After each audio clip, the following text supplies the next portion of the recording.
1985 പുറത്തിറങ്ങിയ മുത്താരംകുന്ന് പി.ഒ എന്ന ചിത്രത്തിന്റെ ഷൂട്ടിംഗ് ലൊക്കേഷനിലാണ് നമ്മളിപ്പോൾ നിൽക്കുന്നത്. കൊല്ലം കൊട്ടാരക്കര കുന്നിക്കോടിനടുത്തുള്ള മേലില എന്ന ഗ്രാമത്തിലാണ് ഈ ലൊക്കേഷൻ വരുന്നത്. ചിത്രത്തിന്റെ പ്രധാന ഭാഗങ്ങളെല്ലാം ഈ കവലയിൽ വെച്ചാണ് ഷൂട്ട് ചെയ്തത്. ജഗതിച്ചേട്ടൻ അന്ന് സൈക്കിൾ ചവിട്ടി വന്നത് ഈ വഴിയിലൂടെയായിരുന്നു.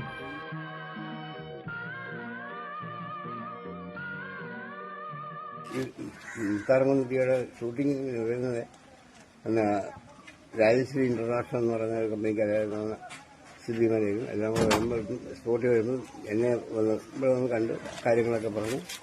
അങ്ങനെ പിന്നീട് ഷൂട്ടിങ്ങിന് എല്ലാ സെറ്റപ്പുമായിട്ട് വരുന്നു. പിന്നെ അവർക്ക് വേണ്ട സ്ഥലങ്ങളൊക്കെ ഞാൻ പോയി കാണിച്ചു കൊടുത്തു. പിന്നെ ഡാൻസിനൊക്കെ വലിയൊരു കുളമൊക്കെ ആയിരുന്നു. പിന്നെ കടകളൊക്കെ അവർക്ക് സംഘടിപ്പിച്ച് എല്ലാ കാര്യങ്ങളൊക്കെ ചെയ്തു കൊടുത്തു. മുത്താരംകുന്ന് പി.എ എന്ന് പറയുന്ന